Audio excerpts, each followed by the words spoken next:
Hello friends, welcome back to Random Hearts. Tonight I'm going to be making a dish for you that I've been making since my husband and I first started dating.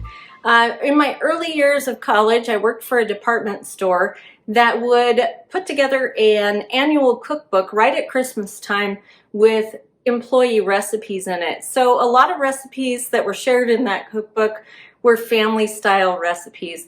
And this was one of those that I gave a try. When my husband and I were dating, he came over for one of the first meals at my apartment, and I had no idea what he liked to eat, and this was a huge hit.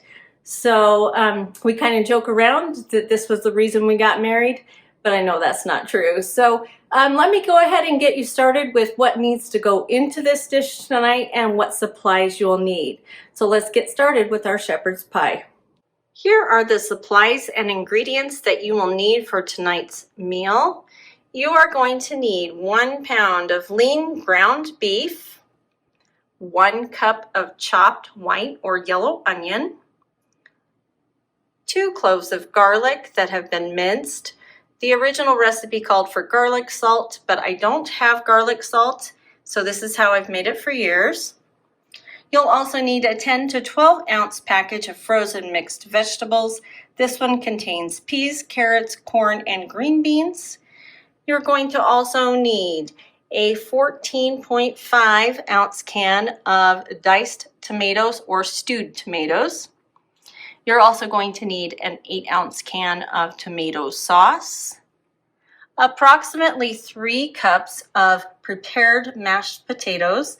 These are leftover mashed potatoes from a few nights ago, and they are my garden fresh potatoes that I grew. You'll also need approximately a half teaspoon of seasoned salt, and this is my preferred brand. You're also going to need a little extra salt because remember, I don't have garlic salt. So a little extra salt to go along with that garlic and some pepper. To top this all off, we are going to need 1 cup of shredded sharp cheddar cheese. That will be divided between the meat mixture and the top of the casserole. To serve this, we are going to need a 13 by 9 casserole dish that can go into the oven. And to cook up the meat mixture, we are going to need a large skillet. This is a 12-inch skillet. So to begin with, I have my oven preheating at 350 degrees. And I'm also preheating a skillet here with a tiny bit of olive oil just because I'm using such a low fat content on my ground beef. I'm going to go ahead and put that into my skillet.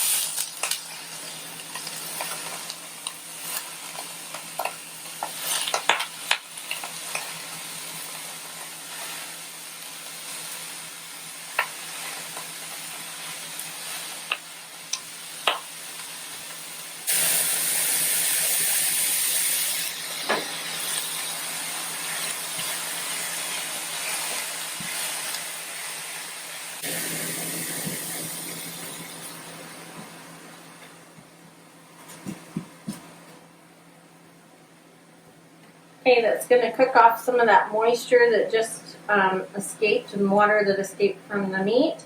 So we'll let that cook off and brown up, and then I'll be adding the onion and the garlic. Now, I always have pre-cut and chopped onion in my refrigerator. These are perfect for that kind of stuff.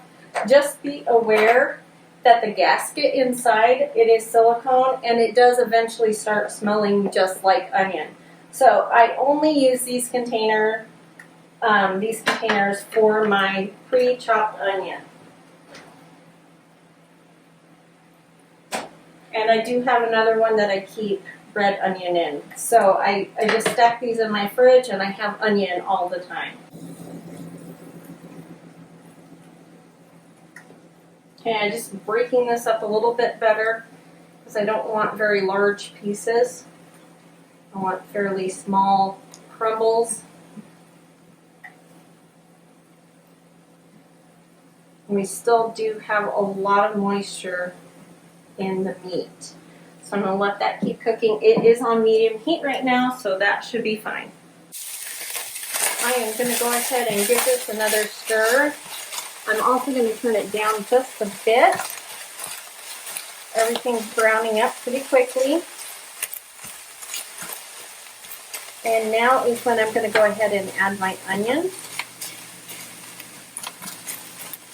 I do not want to add my garlic just yet because I don't want it to burn.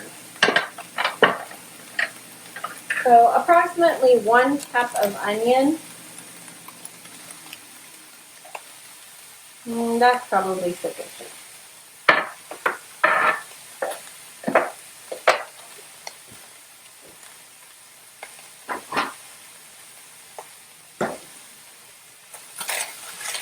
And I will stir this in.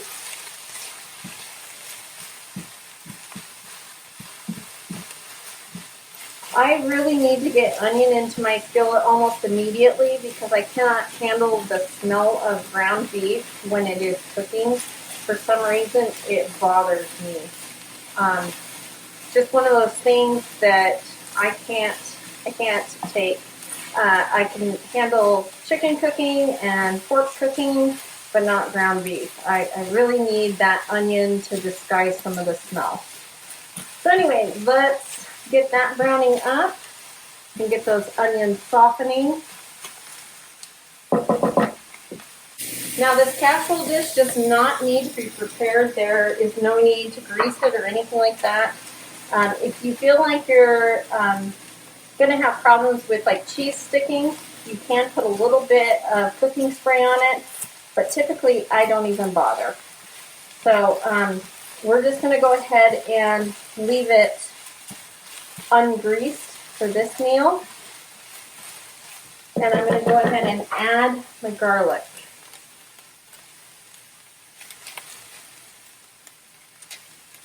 It's amazing how fast garlic changes the flavor of something.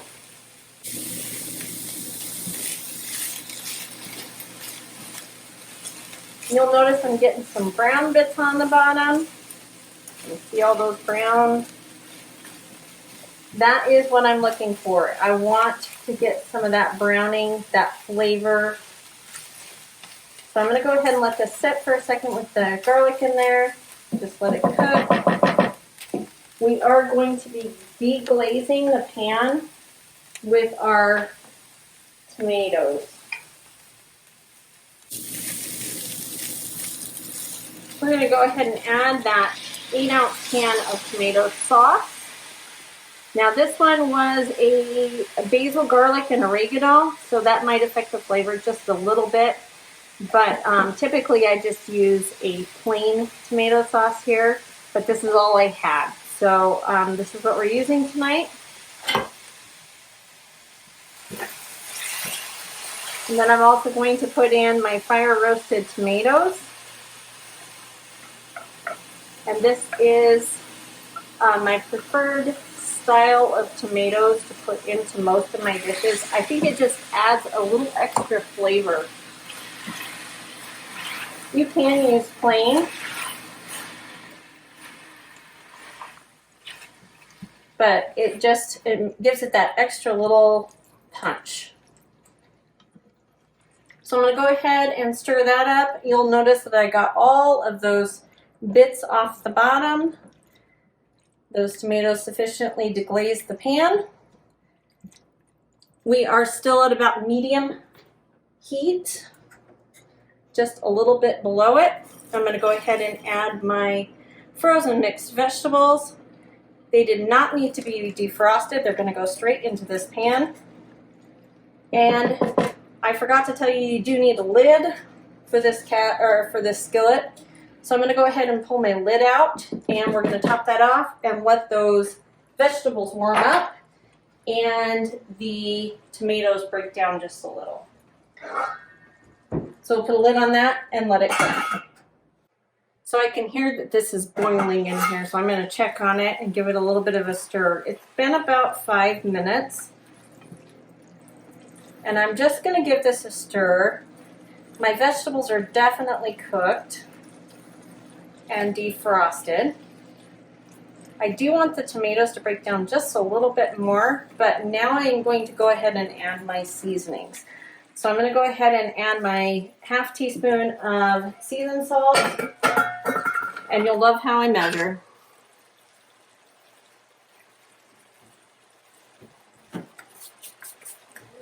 A little extra salt for the lack of garlic salt in here, and some black pepper.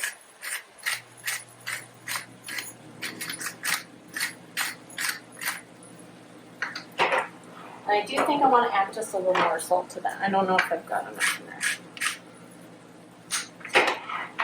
Then we're going to give this a quick little stir, put the lid back on for another probably 5 more minutes. And then we'll transfer this to our casserole.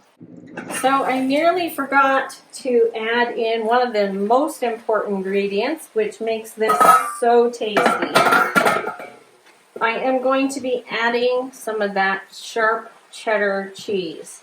So I want to add about half of this right now. So remember, this was about a cup.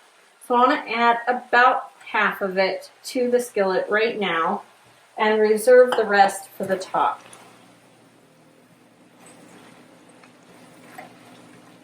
Just going to mix that in real quick. I'm actually to the point where I think I want to just go ahead and turn off my stove. My stove continues to cook quite a while after it has been turned off because I'm on an electric stove with a glass cooktop. So I'm going to go ahead and close that up. There's no heat on it. It's just simmering, and I'm melting the cheese. We are ready to go ahead and add this to our casserole dish. I'm going to go ahead and dump this in. All right, then I'm just going to make a really thin layer of this down at the bottom of the pan.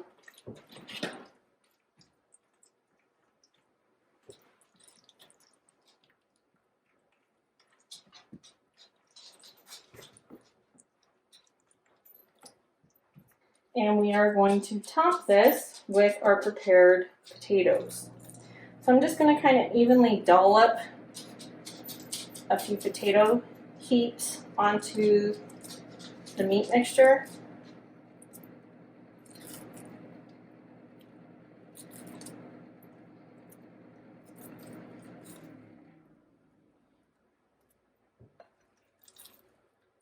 And these potatoes did have butter, milk, salt and pepper, and parsley in them, which is the little green bits you're seeing.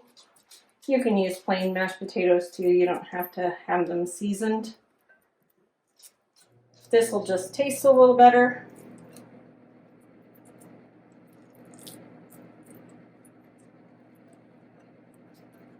And of course, if you had garlic mashed potatoes or something like that, it would even be more flavorful. So I'm just going to spread this out.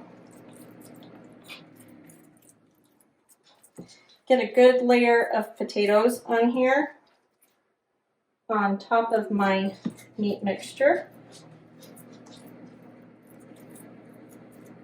I'm making sure I'm spreading this all the way to the corners. And it's okay if you get a little bit of the tomato on top. You're going to top this with some cheddar cheese here in just a minute, and so you won't see any of that anyway. And of course, once it cooks in the oven, it's going to bubble to the top anyway. So we've got our potatoes in there. We are ready for the cheese. All right, let's put this cheese on here. I'm just going to lightly sprinkle this, and of course my cheese has been sitting out for a little while, so it's a little bit on the softer side right now. I prefer colder cheese. I usually leave my cheese in the fridge until I'm just about ready to put it in to the dish, because I do not like cheese to kind of melt on you before you even get it into the dish. So, and of course I made a mess. Got cheese all over my stovetop. All right, that's it. It does not need a piece of foil on top. It just will go into the oven just like this. Center rack. And we're gonna cook that for approximately 30 minutes. It might take 40, but I want the cheese on top to start melting. All right, this should be pretty much done. And it is looking wonderful. So this is what we're looking for. Everything's melted, cheese is melted, it's nice and bubbly on the bottom. And that was approximately 30 minutes. So I'm gonna go ahead and pull that out, let it sit on the stove for a minute, and then we'll be ready to plate it up.